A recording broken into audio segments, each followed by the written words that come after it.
Hello दोस्तों, आपका एक बार फिर स्वागत है आपके अपने चैनल डेली डोज इन्वेस्टमेंट पे। हर वीकेंड की तरह एक बार फिर मैं आप लोग के लिए लॉन्ग टर्म इन्वेस्टमेंट के पर्पज से एक इंपॉर्टेंट कंपनी लेके आऊँ। तो दोस्तों, आज हम जिस कंपनी के ऊपर डिस्कशन करने वाले हैं ये एक मिड कैप कंपनी है। आपने देखा होगा जनरली मैं आपको माइक्रो कैप, स्मॉल कैप या नैनो कैप स्टॉक रिकमेंड करता हूँ, लेकिन दोस्तों आपका पोर्टफोलियो जो है वो बैलेंस्ड होना चाहिए। तो आपको इस तरह के स्टॉक भी बाय करने हैं जो मिड कैप होने के बाद भी काफ़ी अच्छी तरीके से ग्रो कर रहे हैं और जो आपके पैसे की लॉन्ग टर्म में काफ़ी अच्छे से कंपाउंडिंग करेंगे और ये थोड़ा सेफ रहेंगे माइक्रो कैप और नैनो कैप स्टॉक्स के मुकाबले। तो यहाँ पे अगर आप इस तरह के स्टॉक बाय करेंगे तो आपका पोर्टफोलियो थोड़ा बैलेंस रहेगा। तो दोस्तों, आज हम स्टॉक के बारे में डिटेल में डिस्कशन करेंगे, तो मैं चाहता हूँ पूरी वीडियो लास्ट तक देखिए जिससे आपसे कोई भी इंपॉर्टेंट डिटेल मिस आउट ना हो। अगर आप लोग चैनल पे पहली बार आए तो प्लीज़ चैनल को सब्सक्राइब कीजिए और वीडियो को लाइक कीजिए। अगर आप लोग की कोई भी स्टॉक रिलेटेड क्वेरी होती है तो आप लोग मेरा जनरल टेलीग्राम चैनल ज्वाइन कर सकते हैं। मेरे जनरल टेलीग्राम चैनल का लिंक आपको हर वीडियो के नीचे डिस्क्रिप्शन में देखने को मिल जाएगा। इसके अलावा दोस्तों, मैं आपके लिए मंडे के दिन एक इंपॉर्टेंट वीडियो पोस्ट करने वाला हूँ स्पेशली अपनी यूट्यूब चैनल के मेंबर्स के लिए। तो आप सब लोग को पता है दोस्तों, मैं हर हफ्ते कोशिश करता हूँ कि आप लोग के लिए एक इंपॉर्टेंट वीडियो बनाऊँ, खासकर ऐसे स्टॉक के ऊपर जो माइक्रो कैप या नैनो कैप स्टॉक हो और जिसमें हम काफ़ी शानदार तरीके से पैसे की कंपाउंडिंग कर पाएँ। तो दोस्तों, यहाँ पे आप थंबनेल में देख सकते हैं, मैंने आपके लिए यहाँ पे लास्ट वीक एक इंपॉर्टेंट स्टॉक के ऊपर डिटेल वीडियो पोस्ट की थी और ये वीडियो स्पेशली हमारे यूट्यूब चैनल के मेंबर्स के लिए थी। तो ये दोस्तों एक एसएमई स्टॉक है जो आपको काफ़ी चीप वैल्यूएशन पे मिल रहा है और जो मुझे लगता है आने वाले टाइम में आपको काफ़ी बड़े तरीके से मल्टी बैगिंग करके दे सकता है। तो अगर आपने वीडियो नहीं देख रखी है तो आप मेरे चैनल की मेंबरशिप लेने के बाद ये वीडियो चेकआउट कर सकते हैं। दोस्तों, जब भी आप चैनल की मेंबरशिप लेते हैं तो आपको देखिए मेंबरशिप टैब के अंदर ये सारी इंपॉर्टेंट वीडियोस देखने को मिलती हैं। इसके अलावा दोस्तों, मैं आपके लिए मंडे के दिन एक और इंपॉर्टेंट वीडियो पोस्ट करने वाला हूँ। वो कंपनी देखिए एसएमई स्टॉक नहीं होगा, वो सिंपल स्टॉक होगा, एक माइक्रो कैप कंपनी जो आने वाले टाइम में हमें काफ़ी बड़े तरीके से पैसे की कंपाउंडिंग करके दे सकती है। तो मैं चाहता हूँ दोस्तों, अगर आप लोगों ने चैनल की मेंबरशिप ले रखी है तो आप चैनल की मेंबरशिप लीजिए। इसके बाद आपको मंडे के दिन मॉर्निंग में वो वीडियो मेंबरशिप टैब के अंदर देखने को मिलेगी। तो अगर आप लोगों ने दोस्तों मेंबरशिप ले रखी है तो आपको चैनल की मेंबरशिप लेने के लिए सिंपली यहाँ पे ज्वाइन बटन पे क्लिक करना है। जैसे आप लोग ज्वाइन बटन पे क्लिक करेंगे इसके बाद आपको 4 अलग-अलग टायर्स की मेंबरशिप दिखेंगी। इसमें से आप कोई सी भी मेंबरशिप सेलेक्ट कर सकते हैं। आपको सारी वीडियोस देखने को मिलेंगी इर्रिस्पेक्टिव ऑफ कि आपने कौन सी मेंबरशिप ली है। यहाँ पे दोस्तों हर मेंबरशिप के देखिए अलग-अलग यहाँ पे टायर्स हैं और सब टायर्स का कुछ अलग-अलग एडवांटेजेस हैं। लेकिन यहाँ पे जो आखिरी मेंबरशिप है दोस्तों प्लैटिनम इन्वेस्टर वाली, ये स्पेशली उन मेंबर्स के लिए जिनको अपने लॉन्ग टर्म का पोर्टफोलियो बनाना है या अपने करंट पोर्टफोलियो में कुछ चेंजेस कराना है। तो अगर आप लोग भी दोस्तों लॉन्ग टर्म का पोर्टफोलियो बनाने में इंटरेस्टेड है या अपने करंट पोर्टफोलियो में कुछ चेंज कराने में इंटरेस्टेड है तो आप लोग ये वाली मेंबरशिप ले सकते हैं प्लैटिनम इन्वेस्टर वाली, और उसके बाद आप लोग अपना पोर्टफोलियो मुझे मेल कर सकते हैं। मेरा ईमेल एड्रेस दोस्तों आपको स्क्रीन में सामने देखने को मिल जाएगा। तो ये तो मैंने आपको बताया दोस्तों प्लैटिनम इन्वेस्टर वालों को क्या मेंबरशिप की एडवांटेज मिलेगी। अब यहाँ पे दोस्तों आपने इन चारों में से कोई सी मेंबरशिप ले रखी होगी, 2 एडवांटेज आपको और मिलेंगी। सबसे पहले एडवांटेज तो मैंने आपको बता दिया कि आपको मेंबरशिप टैब के अंदर डिटेल वीडियोस देखने को मिलेंगी important micro cap, nano cap या स्मॉल कैप स्टॉक्स के ऊपर, जो मुझे लगता है कि आने वाले टाइम में हमारे लिए काफ़ी बड़े तरीके से पैसे की कंपाउंडिंग करेंगे। पिछले 6-7 महीनों में दोस्तों हमने कई ऐसे इंपॉर्टेंट स्टॉक में बाय किया है मेंबरशिप प्रोग्राम के अंदर, जिसमें हमने काफ़ी शानदार तरीके से मल्टी बैगिंग की है। तो आप ये सारी वीडियोस चेकआउट कर सकते हैं मेंबरशिप टैब के अंदर जाके, अगर आप लोगों ने चैनल की मेंबरशिप ले रखी है। इसके अलावा दोस्तों चैनल के मेंबर्स को एक और एडवांटेज मिलेगी, आपको मेरा स्पेशल टेलीग्राम चैनल ज्वाइन करने का मौका मिलेगा। तो अगर आप लोग को टेलीग्राम चैनल ज्वाइन करना है तो चैनल की मेंबरशिप लेने के बाद आप लोग को कम्युनिटी टैब पे जाना पड़ेगा। कम्युनिटी टैब के अंदर आपको सबसे पहला लिंक मेरे टेलीग्राम चैनल का देखने को मिलेगा। या इसके अलावा दोस्तों आप लोग चैनल की मेंबरशिप लेने के बाद ये जो पोस्ट का आइकन है इसमें भी क्लिक कर सकते हैं। इसके अंदर भी आपको एक इंपॉर्टेंट लिंक मिलेगा और वो मेंबर्स ओनली लिंक होगा जिसके थ्रू आप मेरा स्पेशल टेलीग्राम चैनल ज्वाइन कर सकते हैं। तो ये टेलीग्राम चैनल भी दोस्तों मैंने इसलिए शुरू किया है क्योंकि कभी भी किसी इंपॉर्टेंट स्टॉक में मार्केट आवर्स के दौरान हमें अपनी पोजीशन इंक्रीज करनी होती है या नई बैंक करनी होती है, तो सारी डिटेल मैं आपके साथ इसी चैनल पे शेयर करता हूँ। तो अगर आप लोगों ने चैनल की मेंबरशिप ले रखी है तो आपको ये स्पेशल टेलीग्राम चैनल ज्वाइन करना बिल्कुल भी नहीं भूलना है। तो ये तो दोस्तों कुछ देखिए खास एडवांटेज थी चैनल की मेंबरशिप लेने की। अब मैं आपको सीधे चलता हूँ आज के हमारे इंपॉर्टेंट स्टॉक के ओवरव्यू में। तो दोस्तों आज हम जिस स्टॉक के ऊपर डिटेल में डिस्कशन करने वाले हैं इस कंपनी का नाम है रेलटेल कॉर्पोरेशन ऑफ इंडिया। तो जैसा कि दोस्तों मैंने आपको बताया रेलटेल एक मिड कैप कंपनी है। ये इंडिया के अंदर one of the largest neutral telecommunication infrastructure provider है और इंडिया में दोस्तों इसकी पैन इंडिया प्रेजेंस काफी स्ट्रॉन्ग है ऑप्टिकल फाइबर नेटवर्क की। यहाँ पर दोस्तों कुछ इंपॉर्टेंट चीजें मैं आपको कंपनी के बारे में दिखाता हूँ। कंपनी का देखिए क्रिएशन हुआ था इस टाइम पे एक पीएसयू के रूप में, ये एक पीएसयू कंपनी है और इसका क्रिएशन हुआ था सितंबर 2000 में। तो क्रिएशन के पीछे दोस्तों कंपनी के कुछ इंपॉर्टेंट ऑब्जेक्टिव्स थे। तो यहाँ पे दोस्तों इस कंपनी के क्रिएशन के जो ऑब्जेक्टिव्स थे उसमें से सबसे पहला ऑब्जेक्टिव था मोनेटाइज करना टेलीकम्युनिकेशन इंफ्रास्ट्रक्चर को जो इंडियन रेलवे है इसके। इसके बाद दोस्तों मॉडर्नाइजेशन थी दूसरी इंपॉर्टेंट बात। यहाँ पे देखिए इंडियन रेलवे का जो टेलीकम्युनिकेशन नेटवर्क है इसको भी मॉडर्नाइज करना था। तो यहाँ पे कंपनी ने इस पे फोकस किया। इन्होंने इंप्रूव किया दोस्तों जो रेलवे का ट्रेन कंट्रोल है, इन्होंने ऑपरेशनल सेफ्टी इंक्रीज की और डिजास्टर मैनेजमेंट में भी यहाँ पे काफी बड़े तरीके से सुधार किया। इसके अलावा दोस्तों यहाँ पे इन्होंने बिल्ड किया एक नेटवर्क ऑप्टिकल फाइबर केबल का अलॉन्ग रेलवे ट्रैक्स। यहाँ पे इन्होंने इंप्लीमेंटेशन किया रेलवे सिग्नलिंग सिस्टम्स का और काफी इंपॉर्टेंट प्रोजेक्ट्स का। तो जैसा कि दोस्तों मैंने आपको बताया कि पीएसयू कंपनी है, तो इससे देखिए रिकॉग्निशन मिला है यहाँ पे मिनी रत्ना का, यहाँ पे सेंट्रल पब्लिक सेक्टर की तरफ से 2012 से। यहाँ पे दोस्तों नेशनल लॉन्ग डिस्टेंस है, देखिए जो एनएलडी है, और उसके अलावा इंटरनेट सर्विस प्रोवाइडर है, आईएसपी लाइसेंस, ये दोनों है इसके पास। इसके अलावा दोस्तों इसके पास इंफ्रास्ट्रक्चर प्रोवाइडर वन रजिस्ट्रेशन भी है। यहाँ पे देखिए कंपनी की शुरुआत हुई थी एक वेनिला ब्रॉडबैंड सर्विस प्रोवाइडर के रूप में। इसके बाद दोस्तों यहाँ पे currently one of the largest और ट्रस्टेड आईसीटी सोल्यूशन प्रोवाइडर बन चुकी है कंपनी। कंपनी ने दोस्तों बिल्ड किया देखिए broadband network optical cable fibre के द्वारा, जिसे आप ओएफसी कह सकते हैं, अलोंग रेलवे ट्रैक्स। यहाँ पे की पार्टनर है दोस्तों इंडियन रेलवे का है डिजिटल ट्रांसफॉर्मेशन में, जो यहाँ पे पूरे रेलवे में आ रहा है। यहाँ पे more than 11,000 point of presence है इसके, जिसे आप पीओपीज कह सकते हैं। यहाँ पे एग्जीक्यूटिव दोस्तों प्रोजेक्ट है नेशनल इंपॉर्टेंस के, जो इसने कंप्लीट किया अभी तक। तो ये कंपनी दोस्तों कंसिस्टेंट बेसिस पे प्रॉफिटेबल रही है और इसने कंसिस्टेंटली डिविडेंड दिया है सिंस 2008। तो ये कुछ बेसिक इन्फॉर्मेशन थी। अब मैं आपको नेक्स्ट पार्ट में लेकर चलता हूँ। नेक्स्ट पार्ट में दोस्तों चेकआउट करते हैं यहाँ पे कंपनी की प्रेजेंस कैसे स्ट्रॉन्ग दिखती है अलग अलग जगह पे। तो अगर आप दोस्तों मैप में देखें तो आपको यहाँ पे क्लियर दिखेगा कि इंफ्रास्ट्रक्चर के इस टाइम पे रूट्स को कवर किया है इसने, ये कितने गहरे हैं इस टाइम पे। पूरे इंडिया के अंदर दोस्तों कंपनी इस टाइम पे कवर करती है। अगर आप यहाँ पे इंफ्रास्ट्रक्चर के अंदर देखेंगे तो इंफ्रास्ट्रक्चर के अंदर दोस्तों यहाँ पे 61,000 रूट्स कवर किए हैं इसने किलोमीटर टर्म्स में, और 6,108 स्टेशन कवर किए हैं। इसके अलावा दोस्तों 21,000 किलोमीटर्स ने सिटी एक्सेस नेटवर्क कवर किए हैं। यहाँ पे कंपनी ऑफर करती है हाई कैपेसिटी के bandwidth up to 800G at 87 station. इसके अलावा कंपनी ने नेशनल वाइड यहाँ पे नेटवर्क डिजाइन किया है मिशन क्रिटिकल एक्टिविटीज़ के लिए। यहाँ पे सेंट्रल नेटवर्क ऑपरेशन है जो कंपनी के CNOC कहते हैं इसे आप, न्यू दिल्ली में स्टैब्लिश है। यहाँ पे दोस्तों 4 NOCs है देखिए, जो नेटवर्क ऑपरेटिंग सेंटर है, ये मुंबई में है, दिल्ली में है, कोलकाता में है और सिकंदराबाद में है। यहाँ पे दोस्तों कंपनी के करंटली जो वाईफाई चलते हैं देखिए 6,108 रेलवे स्टेशन पे चलते हैं। तो ये भी कंपनी के लिए काफ़ी बड़ा अचीवमेंट है। कंपनी अपने नेटवर्क को पूरी इंडिया के अंदर काफ़ी शानदार तरीके से फैला रही है। 11,000 प्लस दोस्तों इसके पास पॉइंट ऑफ प्रेजेंस है, जिसे मैंने आपको चेकआउट कराया। इसके अलावा 1100 प्लस टावर्स में ऑपरेट करती है कंपनी। इसके अंदर इंक्लूड होता है रूफटॉप्स अक्रॉस इंडिया। इसके अलावा दोस्तों कंपनी ओन करती है यहाँ पे up time USA certification tyre 3 data centres के लिए सिकंदराबाद में और गुरुग्राम में। इसके अलावा कंपनी ओन करती है MEITY एम्पेल्ड क्लाउड को, जिसे आप रेल क्लाउड कह सकते हैं। यहाँ पे ओन सिक्योरिटी ऑपरेशन है कंपनी के, सेंटर है इसका गुरुग्राम में। तो ये तो दोस्तों मैंने आपको ऑप्टिकल फाइबर नेटवर्क दिखाया है जो कंपनी का फैला हुआ है पूरे इंडिया में स्ट्रांगली। मैंने आपको इंफ्रास्ट्रक्चर दिखाया है। अब मैं आपको चेकआउट कराता हूँ यहाँ पे ह्यूमन रिसोर्स की तरफ से कुछ इंपॉर्टेंट डिटेल। कंपनी के पास एक लार्ज पूल ऑफ दोस्तों इस टाइप पे सिग्नलिंग और टेलीकम्युनिकेशन के जो इस टाइप पे प्रोफेशनल है, इनकी संख्या है। साथ में जो कंपनी का सीनियर मैनेजमेंट है दोस्तों, इसके पास काफ़ी सिग्निफिकेंट और स्ट्रॉन्ग आप कह सकते हैं एक्सपीरियंस है काफ़ी सालों से इस फील्ड में काम करने का। साथ में दोस्तों एक बहुत लीन ऑर्गेनाइजेशन है, 800 प्लस प्रोफेशनल्स हैं जो यहाँ पे डिप्लॉय करते हैं पैन इंडिया प्रेजेंस में, और यहाँ पे बढ़िया तरीके से ऑप्टिकल फाइबर नेटवर्क को फैलाते हैं अपने इंफ्रास्ट्रक्चर के थ्रू। तो ये दोस्तों कुछ इंपॉर्टेंट डिटेल थी इंफ्रास्ट्रक्चर से रिलेटेड। अब मैं आपको निकलता हूँ नेक्स्ट पार्ट में। नेक्स्ट पार्ट में अगर आप देखें दोस्तों कंपनी के कॉर्पोरेट ऑफिस कहाँ पे है, तो यहाँ पे रीजन्स में डिवाइड कर रखा है। ईस्टर्न रीजन में है जो कोलकाता का रीजन है, नॉर्दर्न रीजन दिल्ली हो गया, सदर्न रीजन हैदराबाद, और वेस्टर्न रीजन है आपको मुंबई दिखेगा। अब दोस्तों अगर आप यहाँ पे टेरिटरीज देखें, देखिए ईस्टर्न रीजन में तो आपको यहाँ पे कोलकाता तो दिख ही रहा है। इसके अलावा आपको गुवाहाटी दिख रहा है, पटना है, भुवनेश्वर, रायपुर, रांची और न्यू जलपाईगुड़ी। इसके अलावा दोस्तों यहाँ पे नॉर्दर्न रीजन अगर आप देखेंगे दिल्ली है, दिल्ली NCR है, चंडीगढ़ है, लखनऊ है, जयपुर है और प्रयागराज है। यहाँ पे सदर्न रीजन अगर आप देखेंगे तो सिकंदराबाद है, चेन्नई है, बेंगलोर है, एर्नाकुलम है और विजयवाड़ा। इसके बाद अगर आप वेस्टर्न रीजन देखेंगे तो आपको यहाँ पे मुंबई दिखेगा, अहमदाबाद दिखेगा, भोपाल दिखेगा और नागपुर दिखेगा। तो यहाँ पे कंपनी के कॉर्पोरेट ऑफिस भी काफ़ी बड़े तरीके से फैले हैं और अलग अलग टेरिटरीज में इसकी प्रेजेंस काफ़ी स्ट्रॉन्ग दिखती है। अब मैं आपको लेकर चलता हूँ नेक्स्ट पार्ट में। नेक्स्ट पार्ट में दोस्तों यहाँ पे सर्विस और सोल्यूशन कैटलॉग देखते हैं कंपनी का। आप इसको देखें 3 पार्ट में डिवाइड कर सकते हैं जो कंपनी इस टाइप पे सर्विस प्रोवाइड करती है, या आप कह सकते हैं इसका बिजनेस है। जो पहला बिजनेस का पार्ट है यहाँ पे टेलीकम्युनिकेशन सर्विसेज का, दूसरा पार्ट है यहाँ पे डाटा सेंटर सर्विसेज का, और तीसरा पार्ट है यहाँ पे प्रोजेक्ट सर्विस का। सबसे पहले पार्ट को चेकआउट करते हैं दोस्तों। पहले यहाँ पे टेलीकम्युनिकेशन सर्विस का है, इसके अंदर पहला पार्ट आता है टेलीकम्युनिकेशन नेटवर्क सर्विसेज का। तो यहाँ पे दोस्तों नेशनल लॉन्ग डिस्टेंस, जिसे आप NLD कह सकते हैं, ये सर्विस कंपनी प्रोवाइड करती है, digital capacity to carry long distance telecommunication services. तो यहाँ पे काफ़ी लॉन्ग डिस्टेंस टेलीकम्युनिकेशन सर्विस को दोस्तों कैरी कर पाती है कंपनी अपनी सर्विस के थ्रू। यहाँ पे वर्चुअल प्राइवेट नेटवर्क है कंपनी का खुद का। यहाँ पे इंटरनेट सर्विस प्रोवाइडर भी है दोस्तों कंपनी, ISP कह सकते हैं आप इसे, और इसकी सर्विसेज है यहाँ पे इंटरनेट लीज लाइन की, और इसके अलावा इसकी खुद की दोस्तों ब्रॉडबैंड सर्विस है जो यहाँ पे देती है रेल वायर ब्रांड के अंदर। इसके बाद दोस्तों दूसरा पार्ट आता है टेलीकम्युनिकेशन सर्विस में टेलीकम्युनिकेशन इंफ्रास्ट्रक्चर सर्विस का, इसके अंदर पैसिव इंफ्रास्ट्रक्चर आता है। यहाँ पे अगर आप देखें कंपनी सर्विस प्रोवाइड करती है दोस्तों माइक्रोवेव टावर्स की और कोलोकेटिंग एंटीनास, यहाँ पे स्मॉल सेल साइट्स में प्रोवाइड करती है इस तरह की सर्विस टेलीकम्युनिकेशन ऑपरेटर्स के साथ। यहाँ पे दोस्तों स्पेस फॉर नेटवर्किंग इक्विपमेंट्स और पावर प्रोवाइड करती है कंपनी। इसके अलावा single code dark fibre for transmission of digital video signals भी प्रोवाइड करती है मल्टीपल सिस्टम ऑपरेटर्स को केबल डिस्ट्रीब्यूशन के थ्रू।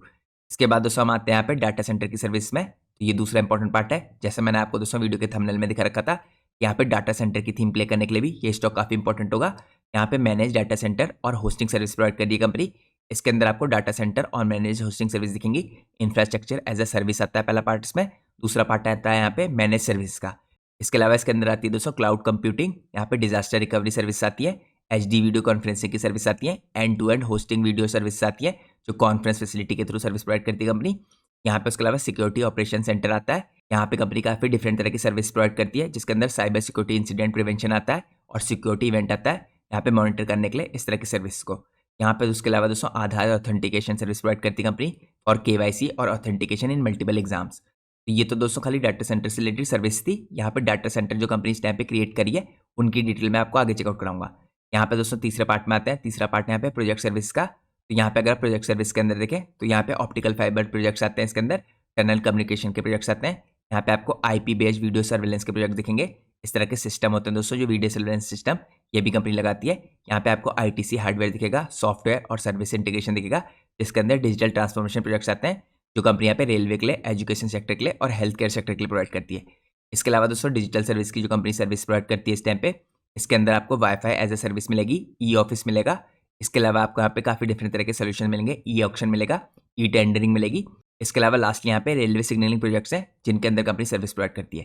तो ये दोस्तों सर्विस और सोल्यूशन का कैटलॉग है कंपनी का। अब मैं आपको निकलता हूँ नेक्स्ट पार्ट में। नेक्स्ट पार्ट में चेकआउट करते हैं रेलटेल इस टाइम पे इंडिया के अंदर इंडियन रेलवे के लिए किस तरह से डिजिटल ट्रांसफॉर्मेशन कर रहा है। तो यहाँ पे दोस्तों सबसे पहला पार्ट आता है डाटा नेटवर्क और रेल नेट का। तो सबसे पहले अगर आप देखें दोस्तों MPLS है जो मल्टी प्रोटोकॉल लेबल स्विचिंग, ये प्रोवाइड करती कंपनी इसकी सर्विसेज रेलवे की एप्लीकेशंस के थ्रू, यहाँ पे इंटीग्रेशन करके पेरोल और अकाउंटिंग सिस्टम्स का, जिससे आप IPAS कह सकते हैं। इसके अलावा दोस्तों यहाँ पे जो अनरिजर्व टिकटिंग है और FOIS की सर्विस है ये भी कंपनी प्रोवाइड करती है रेल नेट के अंदर। यहाँ पे इसके अलावा दोस्तों कंपनी का जो इंटरनेट कैपेसिटी है देखिए ये करीबन 84 GBps की है जो काफ़ी स्ट्रॉन्ग है।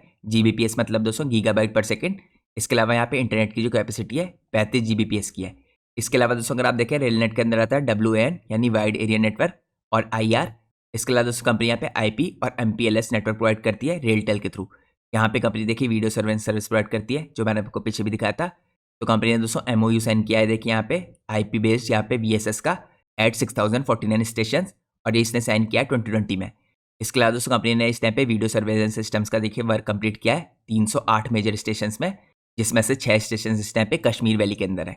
इसके अलावा दोस्तों कंपनी को टेंडर्स मिले देखिए 456 निर्भया फंड स्टेशन फाइनलाइज्ड हुए हैं जो वर्क ऑर्डर इशूड हुए हैं। इसके बाद दोस्तों यहाँ पे आप E-ऑफिस के अंदर देखें तो आपको यहाँ पे cloud enabled national informatics centre दिखेगा जिसे आप NIC कह सकते हैं। ये कंपनी होस्ट करती है यहाँ पे रेलटेल के डाटा सेंटर के थ्रू। इसके अलावा 1.48 लाख यूजर्स हैं दोस्तों ओवर इंडियन रेलवे जो यहाँ पे करीबन 236 स्टैब्लिशमेंट्स के अंदर है।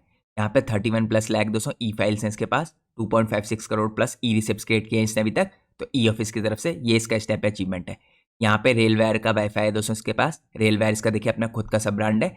तो रेलवेयर के अंदर दोस्तों कंपनी ऑफर करती है public wifi eight railway station.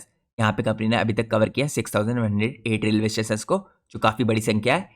Average दोस्तों यहाँ पे करीबन 4.9 करोड़ यूनिक यूजर लॉगिन्स होते हैं मंथली बेस पे। तो काफ़ी बड़ी मात्रा में यहाँ पे देखिए जो यूजर्स हैं इसके वाईफाई का इस्तेमाल करते हैं जो यहाँ पे रेलवेयर के नाम से जाना जाता है।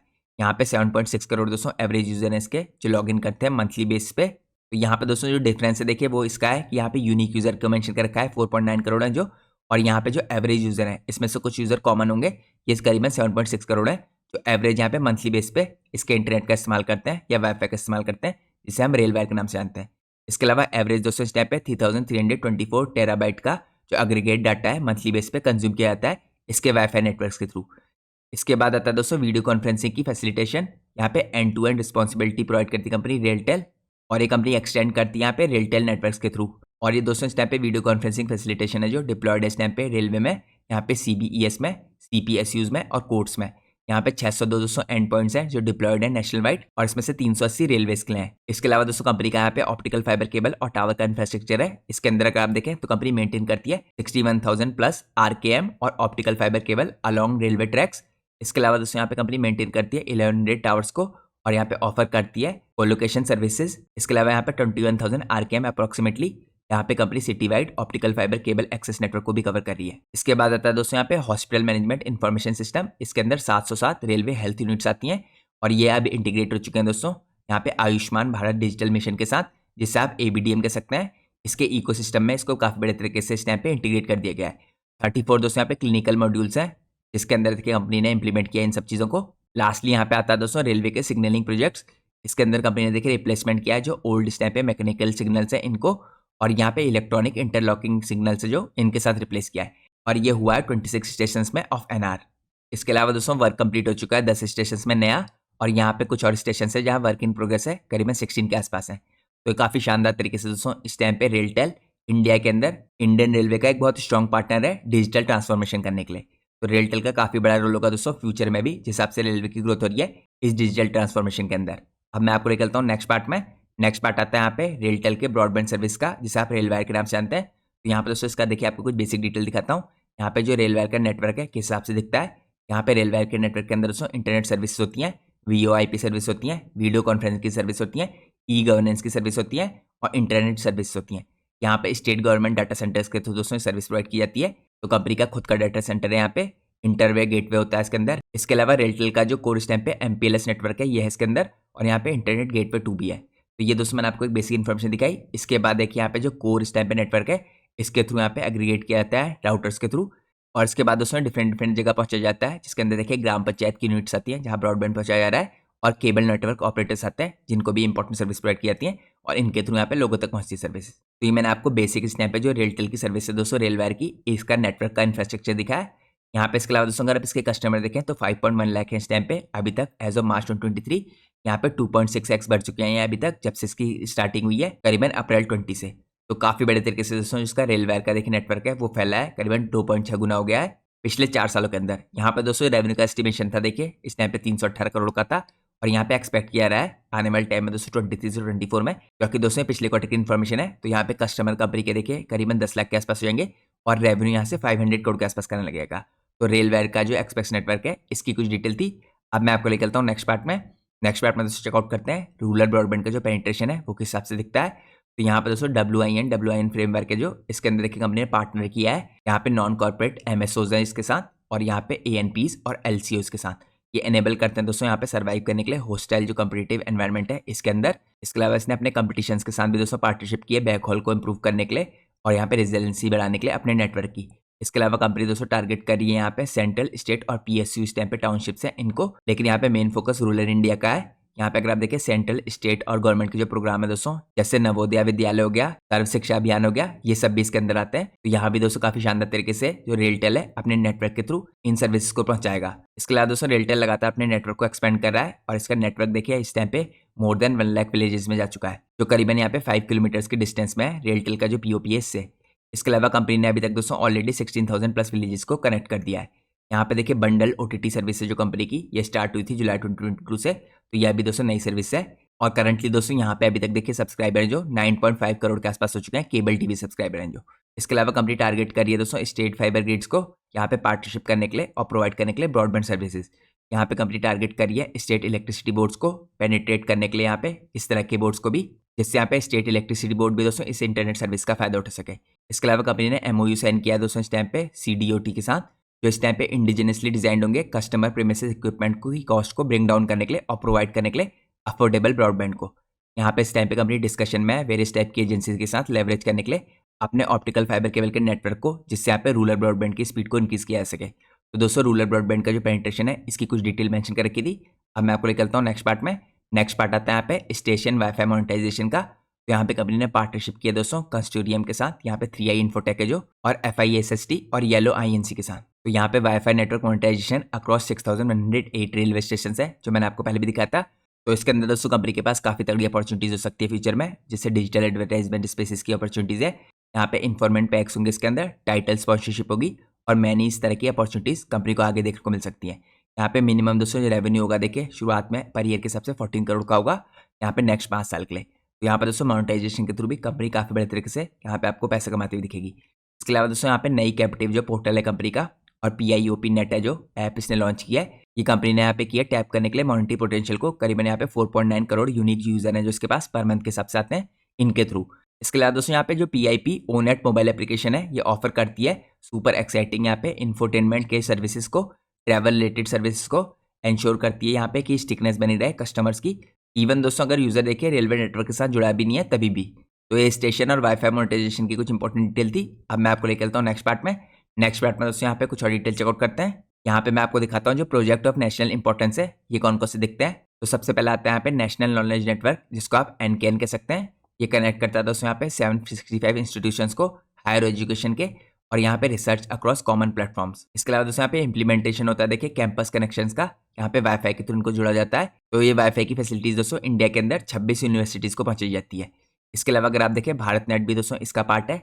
यहाँ पे देखिए गवर्नमेंट का इनिशिएटिव लिया गया है प्रोवाइड करने के लिए ब्रॉडबैंड सर्विसेज रूरल एरिया में। यहाँ पे देखिए रेलटेल कंप्लीटली ले करता है करीबन 20,401 किलोमीटर्स के ऑप्टिकल फाइबर केबल्स को और 9,419 जीपीज। इसके अलावा भारत नेट दोस्तों कवर करता है 8,014 ग्राम पंचायत को, और जो ब्लॉक HQ की सर्विस है रेडी है गुजरात के लिए और नॉर्थ ईस्ट के लिए। इसके अलावा रेलटेल करंटली प्रेजेंट है दोस्तों 25 डिस्ट्रिक्ट्स में, नॉर्थ ईस्ट की भी यहाँ पे ऑप्टिकल फाइबर नेटवर्क को इन्होंने काफी शानदार तरीके से फैला रखा है। तो यहाँ पे भारत नेट ने दोस्तों क्रिएट किया है इंटर डिस्ट्रिक्ट SDHQ और DHQ आप कह सकते हैं ऑप्टिकल फाइबर केबल नेटवर्क को। इसके बाद अगर आप देखें दोस्तों स्ट्रेटेजिक और डिफेंस सेक्टर की तरफ को, तो यहाँ पे डिफेंस सेक्टर में जो क्रिटिकल NW और इंफ्रा टू आर्मी है या एयरफोर्स डिफेंस PSU है, तो इसके अंदर दोस्तों DRDO भी आता है। यहाँ पे कंपनी ने देखिए क्रिटिकल नेटवर्क प्रोवाइड किया है 70 DRDO लैब्स को पैन इंडिया में। इसके बाद आपको दिखेगा दोस्तों EFNet, यहाँ पे देखिए मेंटेनेंस करती है कंपनी एयरफोर्स नेटवर्क के इक्विपमेंट्स को पैन इंडिया में।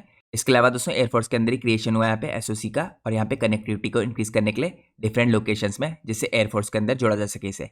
इसके बाद दोस्तों इंडिया के कोस्ट गार्ड में भी देखिए पैन इंडिया यहाँ पे कनेक्टिविटी और डाटा सेंटर के इसने काम किया है।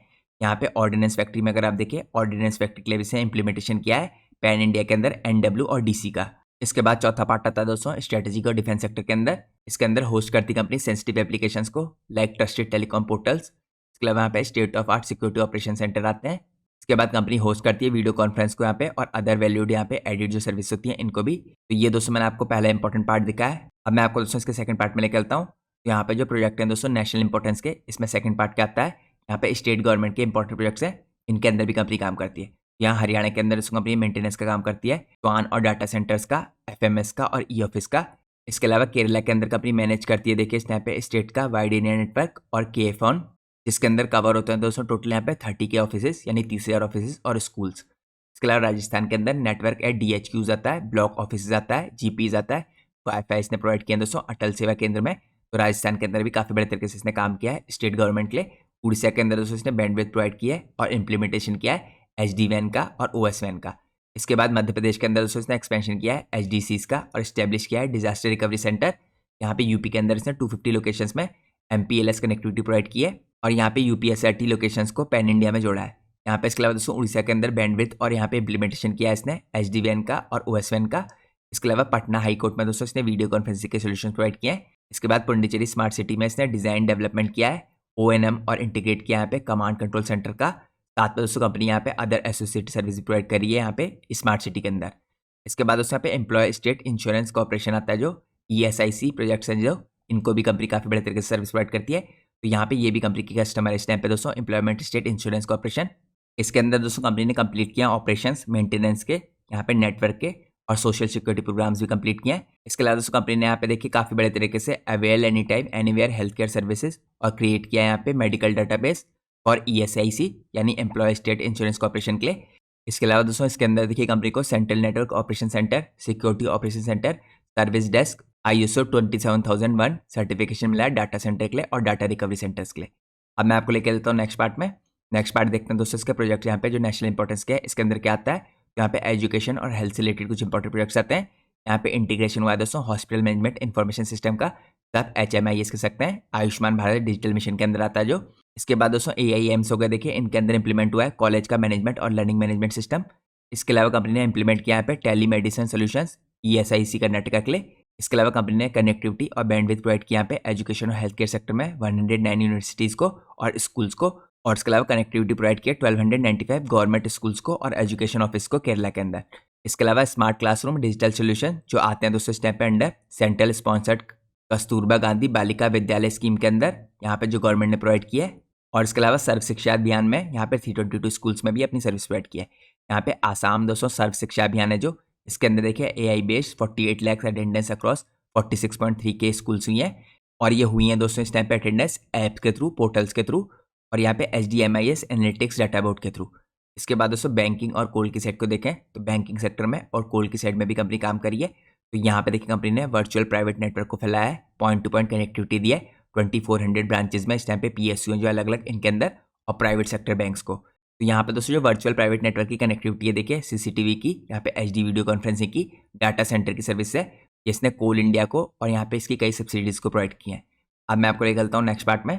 नेक्स्ट पार्ट में चेकआउट करते हैं दोस्तों यहाँ पे डाटा सेंटर से रिलेटेड जो कंपनी काम करी है और फ्यूचर में किस तरह के काम कर सकती है। तो यहाँ पे डाटा सेंटर के अंदर दोस्तों कंपनी टैप करी है अपॉर्चुनिटीज को कैप्चर करने के लिए और एक्सपेंड करने के लिए अपने डाटा सेंटर के बिजनेस को। तो कंपनी दोस्तों सेटअप करने वाली है 100+ एज डाटा सेंटर्स को। यहाँ पे अगर आप देखिए एक्टिवली कंपनी परस्यू कर रही है क्रिएट करने के लिए 102 डाटा सेंटर्स, जिसे आप एज डाटा सेंटर कह सकते हैं, और 20 रैक्स। यहाँ पे 5 किलोवाट से लेकर 10 किलोवाट तक की होगी दोस्तों इनकी कैपेसिटी। ये सेटअप किए जाएंगे टायर 2 और टायर 3 टाउन्स में। एसोसिएशन होगा इनका दोस्तों पार्टनर्स के साथ डाटा को ग्रो करने के लिए, और ये दोस्तों पॉसिबल होगा यहाँ पे इन टाउन्स के अंदर। यहाँ पे जो इन्वेस्टमेंट अपॉर्चुनिटी है दोस्तों पार्टनर्स के लिए वो काफ़ी बड़ी है, देखिए 500+ करोड़ की है, और ये एनेबल करेगा दोस्तों यहाँ पे फास्टर परफॉर्मेंस, लो लेटेंसी और नेक्स्ट जनरेशन की जो एप्लीकेशन होती हैं, चाहे बिग डाटा की हो गई या इंटरनेट ऑफ थिंग्स की हो गई, क्लाउड की हो गई या स्ट्रीमिंग सर्विस हो गई, इन सब की यहाँ पे दोस्तों इंप्रूव होगा। इसकी वजह से देखिए डाटा सेंटर सेटअप करने की वजह से रेलवे का जो एक्सपीरियंस है ये भी। तो दोस्तों ये EDCs देखिए इनेबल करेंगे यहाँ पे डिप्लॉय करने के लिए IT के इंफ्रास्ट्रक्चर को, जिससे यहाँ पे पॉपुलर कंटेंट को कैच किया जा सके और यहाँ पे इंप्रूव किया जा सके जो एक्सपीरियंस है इस टाइम पे रेलवे का। इसके अलावा दोस्तों कई बिजनेस अपॉर्चुनिटीज और आएंगी, देखिए यहाँ पे जो आएंगी यहाँ पे OTT प्लेटफॉर्म्स के थ्रू। यहाँ पे IT का जो इंफ्रास्ट्रक्चर है वो पेयरिंग करेगा दोस्तों यहाँ पे कंटेंट प्लेयर्स की। यहाँ पर दोस्तों IT के इंफ्रास्ट्रक्चर जो खड़ा होगा देखिए पेयरिंग करने के लिए यहाँ पे कंटेंट प्लेयर्स के साथ, और डिप्लॉय किया जा सकता है इन डाटा सेंटर्स में, जो प्रोवाइड करेगा यहाँ पे इंप्रूवमेंट, और ये कॉस्ट इफेक्टिव होगा डिलीवरी करने के लिए इन कंटेंट की। इसके अलावा करंटली भी दोस्तों कंपनी सेटअप करी यहाँ पे न्यू डाटा सेंटर का नोएडा में। यहाँ पे रेलटेल देखिए प्लान कर रहा है क्रिएट करने के लिए 30 मेगावाट का डाटा सेंटर, और ये नोएडा के एक प्लॉट में होगा दोस्तों अंडर पार्टनरशिप मॉडल। तो ये दोस्तों काफी तगड़ी इन्वेस्टमेंट की अपॉर्चुनिटी होगी करीबन 1500 करोड़ की DC पार्टनर के साथ। तो ये डाटा सेंटर के इसके बिजनेस की तरफ से फ्यूचर में क्या एक्सपेक्टेशन रखी जा सकती है, इसकी कुछ डिटेल थी। अब मैं आपको लेकर चलता हूँ नेक्स्ट पार्ट में। नेक्स्ट पार्ट में चेकआउट करते हैं दोस्तों रेलटेल का जो सिक्योरिटी ऑपरेशन सिस्टम है, इसको जिसे आप SOC कहते हैं। तो यहाँ पर दोस्तों रेलटेल का देखिए जो डाटा सेंटर है इसके पास अपना खुद का सिक्योरिटी ऑपरेशन सेंटर है, जो इसको बहुत यूनिक बनाता है दोस्तों। अगर हम कंपेयर करें अदर गवर्नमेंट सर्विस प्रोवाइडर के मुकाबले, तो ये भी काफ़ी बड़ी एडवांटेज है इस टाइम पे रेलटेल की। ये दोस्तों इस टाइम पे कंप्लाई भी करता है GOI डायरेक्शंस के साथ स्टोर करने के लिए गवर्नमेंट डाटा, और ये डाटा दोस्तों इस टाइम पे विद इन बॉर्डर रहता है। यहाँ पे रेलटेल की जो क्लाउड सर्विस डाटा रिसाइड करती है वो इंडियन ज्योग्राफी के अंदर ही होती है। तो आप कह सकते हैं डाटा सिक्योर रहता है और इंडिया से बाहर नहीं जाता है। इसके अलावा रेलटेल दोस्तों यहाँ पे इंश्योर करता है सिक्योरिटी अपने कस्टमर की, इसके इंफ्रास्ट्रक्चर की, और यहाँ पे प्रोवाइड करता है एंड टू एंड सिक्योरिटी, और साथ में हेल्प करता है दोस्तों एडवांस करने के लिए टेक्नोलॉजी को। और जितने भी एक्सपर्ट होते हैं दोस्तों यहाँ पे मदद करने के लिए 24/7 यहाँ पे तैयार रहते हैं, और साथ में खुद भी मॉनिटर करते हैं दोस्तों यहाँ पे जो सिक्योरिटी इवेंट्स हैं इनको विद रिस्पेक्ट टू यहाँ पे बिलो सिक्योरिटी इवेंट्स जो मेंशन कर रखे हैं यहाँ पे। एंड पॉइंट सिक्योरिटी, इसके अंदर एंटीवायरस, एंटी मालवेयर, हार्डनिंग आती है। इसके बाद आपको नेटवर्क सिक्योरिटी दिखेगी जिसके अंदर पैरामीटर सिक्योरिटी आती है, फायरवॉल आता है, IPS आता है, URL फिल्टरिंग आती है। इसके बाद एप्लीकेशन सिक्योरिटी आती है जिसके अंदर वेब एप्लीकेशन फायरवॉल आता है। इसके बाद आपको डाटा बैकअप और रजिस्ट्रेशन दिखेगा, डाटा ट्रैफिक एन्क्रिप्शन दिखेगा, और SOC मॉनिटरिंग दिखेगी। तो ये दोस्तों यहाँ पे रेलटेल के देखिए जो डाटा सेंटर है काफ़ी शानदार तरीके से सिक्योरिटी ऑपरेशन सेंटर्स के थ्रू इस डाटा को प्रोटेक्ट करते हैं। अब मैं आपको लेकर चलता हूँ नेक्स्ट पार्ट में। नेक्स्ट पार्ट में चेकआउट करते हैं दोस्तों कंपनी के जो क्लाइंट्स हैं इनको। अगर आप देखें सबसे पहले यहाँ पे बैंकिंग और FIs क्लाइंट दे रखे हैं। यहाँ पे दोस्तों 3000+ देखिए ब्रांचेज हैं और DC और DRs हैं जिसके अंदर कंपनी के क्लाइंट्स है। यहाँ पे मैं आपको कुछ इंपॉर्टेंट दिखाता हूँ। सबसे पहले इसके अंदर स्टेट बैंक ऑफ इंडिया आता है जो इसका कस्टमर है। यहाँ पे बैंक ऑफ बड़ौदा आता है, आंध्रा बैंक आता है, सेंट्रल बैंक ऑफ इंडिया आता है, साउथ इंडिया बैंक आता है, देना बैंक आता है, IDBI बैंक दिखेगा आपको, UTI दिखेगा, PSC भी दिखेगा दोस्तों आपको जो ग्रुप है। इसके बाद आपको यहाँ पे रिजर्व बैंक ऑफ इंडिया भी दिखेगा। इसके अलावा दोस्तों कोल सेगमेंट में जैसे मैंने आपको बताया कोल इंडिया आता है, यहाँ पे SECL आता है। इसकी काफ़ी सब्सिडियाँ दोस्तों कोल इंडिया की ये आ रही हैं इसके अंदर। भारत कुकिंग कोल लिमिटेड है, ये भी सब्सिडी है कोल इंडिया की, और यहाँ पे ECL आता है, ये भी कोल इंडिया की सब्सिडी है। ये सब इसके अंदर आता है। इसके अलावा दोस्तों यहाँ पे कोल माइन प्रोविडेंट फंड आता है जो ऑर्गेनाइजेशन है। यहाँ पे अगर आप देखिए ऑयल स्टील और PSUs के अंदर कौन कौन सी कंपनी आती हैं, तो यहाँ पे 1000+ फील्ड ऑफिस हैं इनके और HQ हैं।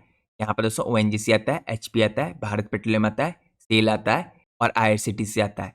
इसके बाद दोस्तों यहाँ पे आपको की मिनिस्ट्रीज भी दिखेंगी जिनके अंदर कंपनी काम करती है। सबसे पहले हो गई यहाँ पे एम्प्लॉय प्रोविडेंट फंड ऑर्गेनाइजेशन, यहाँ पे DRDO आता है, इंडियन ऑर्डिनेंस फैक्ट्री आती है, इंडियन कोस्ट गार्ड आता है, यहाँ पे नेशनल नॉलेज नेटवर्क आता है, और NTRO आता है। तो ये सारी की सारी दोस्तों की मिनिस्ट्रीज के अंदर आती हैं और मिशन क्रिटिकल ऑर्गेनाइजेशन हैं। इन सबको भी कंपनी सर्विस प्रोवाइड करी है। इसके अलावा की OTT और टेलीकम्युनिकेशन नेटवर्क आते हैं जो इसकी सर्विस लेते हैं। यहाँ पे इसके अंदर दोस्तों अमेजोन आता है, गूगल आता है। इसके अलावा आपको एयरटेल एक्सप्रेस दिखेगा, यहाँ पे आपको वोडाफोन आइडिया दिखेगा, MTNL दिख रहा है, और BSNL दिख रहा है। यहाँ पे दोस्तों की OTT प्लेयर्स भी दिख रहे हैं आपको, और टेलीकम्युनिकेशन कंपनीज भी दिख रही हैं जो इसकी सर्विस लेती हैं। ये तो दोस्तों मैंने आपको कुछ इंपॉर्टेंट क्लाइंट्स दिखाए। अब मैं आपको नेक्स्ट पार्ट में निकलता हूँ। नेक्स्ट पार्ट में चेकआउट करते हैं दोस्तों न्यू बिजनेस जो अपॉर्चुनिटी है कंपनी के पास क्या हो सकती है। तो सबसे पहले अपॉर्चुनिटी कंपनी के पास होगी डाटा सेंटर की और डिजिटलाइजेशन प्रोजेक्ट्स की। तो यहाँ पे रेलटेल दोस्तों लगातार पार्टिसिपेट कर रहा है वेरियस टेंडर्स में और अपॉर्चुनिटीज़ में जो डिजिटलाइजेशन की है इंडियन कोस्ट गार्ड में, यूको बैंक में, ER नेट में और डाटा सेंटर्स में। यहाँ पे दोस्तों इसका वर्थ होगा देखिए 1000 करोड़ के आसपास की। तो कंपनी दोस्तों काफ़ी शानदार तरीके से यहाँ से भी रेवेन्यू जनरेट कर सकती है। इसके अलावा होस्टिंग और इम्प्लीमेंटेशन करेगी कंपनी NIS ऑफिस के अंदर। यहाँ पे कंपनी परस्यू करी है दोस्तों बिजनेस अपॉर्चुनिटीज़ को होस्ट करने के लिए और इम्प्लीमेंटेशन करने के लिए NICs में, यहाँ जो ऑफिस है इनके अंदर, और सेंट्रल और स्टेट गवर्नमेंट। तो जितनी भी दोस्तों सेंट्रल और स्टेट गवर्नमेंट के देखिए डिपार्टमेंट है और मिनिस्ट्रीज है, इसके अंदर जो टोटल यूजर है अप्रॉक्सीमेटली 2.5 लाख यूजर है अक्रॉस 80 कस्टमर्स। तो यहाँ पे इन सबको दोस्तों इस बिजनेस पोटेंशियल को कंपनी कैप्चर करने वाली है। तो यहाँ पे करीबन 150 करोड़ का बिजनेस पोटेंशियल है। इसके बाद दोस्तों आपको देखिए फ्यूचर में एजुकेशन और स्मार्ट स्कूल सोल्यूशंस की तरफ से भी पोटेंशियल दिखेगा। यहाँ पे कंपनी परस्यू करिए टेंडर की अपॉर्चुनिटीज को उड़ीसा में, बिहार में, झारखंड में, महाराष्ट्र में डिजिटलाइजेशन के थ्रू, स्मार्ट स्कूल सोल्यूशंस के थ्रू, कैंपस कनेक्शन के थ्रू और वाईफाई सिस्टम के थ्रू। इसकी अपॉर्चुनिटी करीबन 500 करोड़ के आसपास की है। इसके अलावा दोस्तों आपको देखेंगे यहाँ पे सर्वेलेंस के प्रोजेक्ट्स और पुलिस की यूटिलिटी के प्रोजेक्ट्स। इसके अंदर कंपनी परस्यू करी है सर्वेलेंस के प्रोजेक्ट्स को स्टेट गवर्नमेंट के लिए। इसके अंदर स्टेट पुलिस आती है, बिहार फायर आता है। इसके अलावा यूटिलिटीज आती हैं जैसे ONGC हो गई, IOCL हो गई। इसके पास भी दोस्तों काफ़ी तगड़ी अपॉर्चुनिटी देखिए बिजनेस की इसके अंदर 500 करोड़ के आसपास की। इसके बाद दोस्तों डिफेंस सेगमेंट आता है। यहाँ पे कंपनी परस्यू करी है AMC प्रोजेक्ट्स को जिनकी वर्थ 140 करोड़ के आसपास की होगी डिफेंस सेगमेंट में। तो यहाँ पर दोस्तों आपने क्लियरली देख लिया कि जो नए बिजनेस की अपॉर्चुनिटी है ये भी काफ़ी स्ट्रॉन्ग दिखती है, खासकर डाटा सेंटर की तरफ से, एजुकेशन और स्मार्ट स्कूल की तरफ से और सर्वेलेंस प्रोजेक्ट्स की तरफ से जो खासकर पुलिस और यूटिलिटीज में प्रोवाइड करेगी कंपनी। अब मैं आपको लेकर चलता हूँ नेक्स्ट पार्ट में। नेक्स्ट पार्ट में दिखाता हूँ दोस्तों आपको कंपनी का फोकस कहाँ पे इस टाइम पे। तो यहाँ पे देखिए हाई और लो पार्ट में डिवाइड कर रखा है इसे। इसको एक को देखिए डीप फोकस में रख रखा है और एक को यहाँ पे इन्वेस्ट में रख रखा है जो हाई फोकस है। तो यहाँ पे कंपनी दोस्तों ज़्यादा फोकस करेगी देखिए रेलवे के IT में, यहाँ पे रेलवेयर में जो इसकी खुद का देखिए ब्रांड है। इसके अलावा E-हेल्थ में, E-एजुकेशन में, ITC प्रोजेक्ट्स में, यहाँ पे आपको EDC प्रोजेक्ट दिखेंगे और डाटा सेंटर की थीम दिखेगी जहाँ पे कंपनी का फोकस है। तो यहाँ पे आपने क्लियरली देख लिया हमारा फोकस भी दोस्तों इसी साइड को है। हम यहाँ पे जो रेल IT, रेलवेयर की सर्विस है और डाटा सेंटर की सर्विस है, E-हेल्थ और E-एजुकेशन की सर्विस है, यहाँ पे फोकस करेंगे क्योंकि यहाँ पे बिजनेस की अपॉर्चुनिटी भी काफ़ी स्ट्रॉन्ग दिखती है। अब मैं आपको लेकर चलता हूँ नेक्स्ट पार्ट में। नेक्स्ट पार्ट में दोस्तों बिजनेस की स्ट्रेटेजी मेंशन कर रखी कंपनी की कुछ। तो यहाँ पे देखिए पहली स्ट्रेटेजी कंपनी की स्ट्रेंथनिंग करने की। तो यहाँ कंपनी अपनी कैपेसिटी को एनहांस करेगी। यहाँ पे जो इसकी ICT इंफ्रा की कैपेसिटी है, इसके अलावा स्किल सेट डेवलपमेंट करेगी और रिटेंशन करेगी इन स्किल्स का। यहाँ पे प्रोक्योरमेंट स्ट्रेटेजी कंपनी की, सर्विस डिलीवरी प्रोवाइड करेगी सही टाइम पे। इसके अलावा रेलटेल की ब्रांड्स है जो इसको भी कंपनी काफ़ी बड़े तरीके से स्ट्रेंथनिंग करेगी। इसके अलावा कंपनी दोस्तों कोलैबोरेशंस पे भी फोकस करिए। यहाँ पे IT, ICT प्रोजेक्ट्स के बिजनेस से जो इन पे कंपनी फोकस करेगी। R&D इनिशिएटिव लेगी, स्ट्रेटेजिक MOUs करेगी, डाटा सेंटर सर्विस प्रोवाइड करेगी, एज डाटा सेंटर का रोल आउट करने वाली है जैसे मैंने आपको दिखाया यहाँ पे 100+ स्मार्ट सिटी जो प्रोग्राम्स है दोस्तों इनमें भी काफ़ी बड़े तरीके से कोलैबोरेशन करेगी। गवर्नमेंट के जो इनिशिएटिव्स हैं इनमें भी कंपनी कंट्रीब्यूट करेगी। इसके अलावा दोस्तों यहाँ पे आपको डाइवर्सिफिकेशन दिखेगा 5G इनेबल्ड सर्विस का, कंसल्टेंसी का, TMC का, रेलवे मॉडर्नाइजेशन का, सिग्नलिंग का, उसके अलावा कवच का जो इस टाइम पे दोस्तों सिक्योरिटी सिस्टम है रेलवे का, इसको भी कंपनी इंप्लीमेंट करने में रेलवे के साथ मदद कर रही है। और मैंने आपको कुछ दिनों पहले जब एक इंपॉर्टेंट वीडियो बनाई थी तो उसमें एक कंपनी बताई थी दोस्तों जिसका नाम था HBL पावर, जिसने यहाँ पे पायनियर किया था इस टाइम पे कवच सिस्टम का। यहाँ पे अगर आप देखें दोस्तों इंटरनेशनल बिजनेस में भी कंपनी काफ़ी बड़े तरीके से अपनी कंपनी को डाइवर्सिफाई करती हुई दिखेगी। तो ये कंपनी की कुछ इंपॉर्टेंट बिजनेस स्ट्रेटेजी हो गई। अब मैं आपको निकलता हूँ नेक्स्ट पार्ट में। नेक्स्ट पार्ट में देखते हैं दोस्तों इंप्लीमेंटेशन होने वाला है जो स्ट्रेटेजी का केपेक्स के थ्रू वो कैसे होने वाला है। तो यहाँ पे रेलटेल इस टाइम पे करंटली केपेक्स कर रहा है टाइम टू टाइम बेसिस पे एक्वायर करने के लिए, अपग्रेड करने के लिए, मेंटेन करने के लिए अपने फिजिकल एसेट्स को सच एज OFC यानी optical fibre cable, buildings, technology और इक्विपमेंट्स। यहाँ पे एस्टिमेट है दोस्तों करीबन 157.67 करोड़ का केपेक्स जो कंपनी ने प्लान कर रखा था FY 23 से 24 में ये कंपनी ने कर दिया है। और जब मैं आपको आगे चल के इसकी बैलेंस शीट दिखाऊंगा तो आपको दिखाऊंगा किस तरह से करंटली जो CWIP करी है, जो कैपिटल वर्क अंडर प्रोग्रेस है, वो भी इसके फिक्स एसेट को कैसे इंक्रीज करेगा। इसके अलावा दोस्तों यहाँ पे कंपनी केपेक्स देखिए मेनली जो प्लान करी है इन फॉलोइंग एक्टिविटीज़ में प्लान करी है। अपग्रेडेशन करना चाहिए कंपनी यहाँ पे रेलटेल के जो बैकबोन नेटवर्क है इसको। इसके अलावा कंपनी यहाँ पे अपग्रेडेशन करना चाहिए जो इसका एक्सेस नेटवर्क है इसको 10G से 100G नेटवर्क में डिफरेंट लोकेशंस में। इसके अलावा दोस्तों प्रोविजन हो गया यहाँ पे देखिए इन न्यूली टेकन जो ओवर सेक्शंस है रेलवेज के और KRCL रूट्स में। यहाँ पे अगर आप देखिए क्रिएशन होगा 100G एक्सेस नेटवर्क का दिल्ली में और इसके अलावा JNK में। इसके बाद 5th नंबर पे दोस्तों केपेक्स का इस्तेमाल होगा प्रोक्योरमेंट करने के लिए राउटर्स का, पावर प्लांट्स का और चार्जर्स का। तो ये कुछ इंपॉर्टेंट जगह है जहाँ पे कंपनी खर्च करने वाली है। अब मैं आपको लेकर चलता हूँ नेक्स्ट पार्ट में। नेक्स्ट पार्ट में देखते हैं दोस्तों इंप्लीमेंटेशन स्ट्रेटेजी उसकी बिजनेस से रिलेटेड है। यहाँ पे अगर आप देखें नए बिजनेसेस जिस पे कंपनी फोकस करी है, इसके अंदर आता है वैल्यूडेड सर्विसेज कंपनी लॉन्च करने वाली है पार्टनरशिप मॉडल के थ्रू। यहाँ पे कंपनी रेलटेल की जो एग्जिस्टिंग नेटवर्क है और क्लाउड एंटरप्राइज है इसका फायदा उठाती हुई दिखेगी। इसके अलावा दोस्तों जो डाटा सेंटर का डेवलपमेंट हो रहा है इस टाइम पे नोएडा के अंदर, ये पार्टनरशिप के थ्रू, ये भी काफ़ी बढ़िया मॉडल है जो कंपनी को काफ़ी प्रॉफिट पहुंचा सकता है, जो स्ट्रेटेजी भी कंपनी इंप्लीमेंट करने वाली है। एज डाटा सेंटर की स्ट्रेटेजी है। इसके अलावा दोस्तों कंपनी इंप्लीमेंट करने वाली है यहाँ पे ईडीसी यानी edge data centre across 102 sites, और ये होगा यहाँ पे रेवेन्यू शेयरिंग मॉडल के थ्रू। इसके अलावा यहाँ पे दोस्तों रेल वायर की जो इसकी सर्विस है जो कंपनी प्रोवाइड करती है, ये टारगेट करी है customer acquisition broadband service provide करने के लिए। यहाँ पे आईटी के प्रोजेक्ट्स भी हैं दोस्तों कुछ जो फोकस हो रहा है जिनमें पार्टनरशिप करने के लिए, जिससे इंप्लीमेंटेशन पार्टनर बन पाए यहाँ पे वेरियस जो IT smart city E government के प्रोजेक्ट्स हैं इनके अंदर, और जो सेंट्रल और स्टेट गवर्नमेंट के प्रोजेक्ट्स हैं इनके अंदर भी। इसके अलावा दोस्तों कुछ इंपॉर्टेंट देखिए रेलवे प्रोजेक्ट्स आते हैं जो इस टाइम पे इसके बिजनेस स्ट्रेटेजी में आते हैं। यहाँ पे कंपनी फोकस करी है रेलवे के मॉडर्नाइजेशन के प्रोजेक्ट्स में, उसके अलावा सिग्नलिंग में, यहाँ पे एलटीआर के, कवच के, उसके अलावा स्टेशन के मॉडर्नाइजेशन में, तो ये भी कुछ इंपॉर्टेंट चीज़ें हैं। इसके अलावा कंसल्टेंसी में दोस्तों इनिशिएट करी company PMC consultancy services time पे गवर्नमेंट कस्टमर्स के लिए, आईटी के लिए और आईटीएस एरियाज के लिए। तो इम्प्लीमेंटेशन की कुछ स्ट्रेटेजी थी इसके बिजनेस की जो मैंने आपको चेकआउट कराई। तो दोस्तों अब मैं आपको लेकर चलता हूँ नेक्स्ट पार्ट में। नेक्स्ट पार्ट में हम चेकआउट करेंगे कंपनी के वैल्यूएशंस, इसके फाइनेंशियल्स, इसकी बैलेंस शीट और इसका शेयर होल्डिंग पैटर्न। तो सबसे पहले मैं आपको चेकआउट करता हूँ कंपनी का साइज और इसके वैल्यूएशंस। तो यहाँ पे अगर कंपनी की मार्केट कैप देखें 17,000 करोड़ की है, अभी भी दोस्तों एक मिड कैप कंपनी है, बड़े साइज नहीं हुआ इसका। स्टॉक का भी यहाँ पे 65 का है, इंडस्ट्री का भी आपको 63 का दिखेगा। इंडस्ट्री के मुकाबले दोस्तों थोड़ी एक्सपेंसिव दिखती है कंपनी, लेकिन आपको ये जानना जरूरी है यहाँ पे कि कंपनी की ग्रोथ काफ़ी शानदार तरीके से हो रही है, और जो मैनेजमेंट की कमेंट्री है वो भी काफ़ी पॉजिटिव है। मैनेजमेंट का दोस्तों मानना है कि आने वाले सालों में भी इसकी ग्रोथ काफ़ी हाई तरीके से कंटिन्यू रहेगी, तो ये कंपनी के लिए काफ़ी पॉजिटिव बात है। यहाँ पे कंपनी का अगर आप रिटर्न ऑन कैपिटल एम्प्लॉयड देखें तो 20 का है, रिटर्न ऑन इक्विटी 15 का है। पिछले 3 साल की सेल ग्रोथ 24% की है, पिछले 3 साल की प्रॉफिट ग्रोथ 23% की है। इसके अलावा दोस्तों मैं आपको चेकआउट करता हूँ यहाँ पे फाइनेंशियल डिटेल। अगर आप देखें कंपनी की सेल्स काफ़ी बड़े तरीके से इंक्रीज हो रही है। कंपनी की सेल्स दोस्तों यहाँ पे मार्च 20 में देखिए 1081 करोड़ की थी, 21 में 1300 करोड़ की, फिर 1500 करोड़ की, इसके बाद आपको 1900 करोड़ की, और यहाँ पे मार्च 24 में 2568 करोड़ की होती दिख रही है। अगर आप इस सेल्स ग्रोथ को डिटेल में देखें तो यहाँ पे आपको मार्च 21 में देखिए 23% की सेल्स ग्रोथ दिखेगी, 22 में दोस्तों हल्की सी डिक्रीज हुई थी देखिए 13% की, लेकिन उसके बाद दोबारा से 30% के आसपास की हो रही है। मार्च 23 में आपको करीबन 28% की सेल्स ग्रोथ दिखेगी, उसके बाद 24 में आपको 31% की ग्रोथ दिखेगी। इसके बाद दोस्तों मैनेजमेंट ने कह रखा है कि 30 से 35% की ग्रोथ आपको यहाँ पे 25 से 26 में भी होती दिखेगी, तो ये भी काफ़ी पॉजिटिव बात है। इसके अलावा दोस्तों मैं आपको कंपनी की ऑपरेटिंग प्रॉफिट मार्जिन दिखाता हूँ। यहाँ पे आपको देखिए देख के पता चलेगा कि कंपनी इससे पहले मार्जिन पे ज़्यादा फोकस करी थी, इसलिए कंपनी के जो रेवेन्यू थे वो थोड़े फ्लैट थे। लेकिन यहाँ पर दोस्तों कंपनी ने देखिए स्केल अप करने पे फोकस किया है। यहाँ पे कंपनी काफ़ी शानदार तरीके से केपेक्स भी किया है, जिसके कारण आपको देखिए यहाँ पे मार्जिन है जो वो हल्के से डिक्लाइन होते दिख रहे हैं, लेकिन मेंटेन होते दिख रहे हैं 18 to 19% के आसपास। और यहाँ पे रेवेन्यू में एकदम से आपको सडन जंप आता दिख रहा है। यहाँ पे 4 साल के अंदर दोस्तों कंपनी का जो 1000 करोड़ का रेवेन्यू था ये 2500 करोड़ का हो गया है, और यहाँ पे अगर आप मार्जिन देखें 31% से आपको 19 से 20% आते हुए दिखेंगे। तो यहाँ पर दोस्तों आपको इस चीज़ पे फोकस करना है कि कंपनी के मार्जिन देखिए 18 to 19% के आसपास स्टेबलाइज हो जाए, क्योंकि कंपनी के यहाँ पे रेवेन्यू जिस हिसाब से ग्रो कर रहे हैं, कंपनी इस मार्जिन के साथ भी काफ़ी शानदार तरीके से यहाँ पे प्रॉफिट पोस्ट करती हुई दिखेगी। तो यहाँ पे दोस्तों आपको इसका एग्जांपल देखिए कंपनी के नेट प्रॉफिट में दिखेगा। कंपनी के अगर आप नेट प्रॉफिट देखें दोस्तों, यहाँ पे 138 करोड़ के हुए थे मार्च 20 में, उसके बाद 140 करोड़ के, तो यहाँ पे फ्लैट नेट प्रॉफिट थे, जबकि कंपनी के मार्जिन देखिए काफ़ी हाई थे 31% के और 24% के। लेकिन इसके बाद देखिए कंपनी के मार्जिन थोड़े डिक्लाइन हुए दोस्तों, लेकिन कंपनी के रेवेन्यू में जंप आया, तो यहाँ पे आपको कंपनी के प्रॉफिट भी बढ़ते हुए दिख रहे हैं। तो यहाँ पे 140 करोड़ से कंपनी के प्रॉफिट बढ़ के 208 करोड़ हुए, लेकिन यहाँ पे दोस्तों 23 में देखिए थोड़ा इंपैक्ट देखने को मिला आपको, 208 करोड़ से प्रॉफिट घट के यहाँ पे 187 करोड़ के हुए थे, लेकिन आपको उसके बाद दोबारा से जंप आता हुआ दिखा है 24 में, और अभी तक की कंपनी ने अपने हाईएस्ट प्रॉफिट किया यहाँ पे 187 करोड़ से, ये बढ़ के करीबन 246 करोड़ के हो गए हैं। तो इस तरह की कंपनियों में दोस्तों अगर आप बाय करते हैं तो आपको लॉन्ग टर्म का विजन रखना पड़ेगा, क्योंकि कंपनी पहले से मिड कैप हो चुकी है। ये कंपनी आने वाले सालों में जिस हिसाब से फ्यूचरिस्टिक सेगमेंट पे को बिलोंग करती है, ये आपको काफ़ी बड़े तरीके से कंपाउंडिंग करके देगी।